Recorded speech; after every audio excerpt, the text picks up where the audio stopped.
Tento rok privítame našich divákov na Dni otvorených dverí v Záhorskej Bystrici 14. augusta.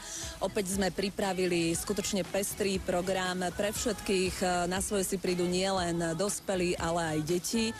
Vystúpia tu mnohé známe skupiny, speváci, speváčky. Pozvanie prijala napríklad Helenka Vondráčková, vystúpi Nela Pocisková, Miro Šmajda, Tomáš Bezdeda, ale aj mnohí ďalší. Opäť budú otvorené aj priestory televízie Markíza. Diváci budú môcť spoznať štúdia, spravodajstvo, štúdio Telerána, štúdio televíznych novín. No a samozrejme už tradične nebude chýbať ani autogramiáda s redaktormi a moderátormi televízie Markíza a samozrejme v areáli Záhorskej Bystrice, v areáli Markízy stretnete aj mnohé tváre všetkých našich formátov. Čiže je skutočne na čo sa tešiť a všetkých divákov srdečne pozývame do Záhorskej Bystrice.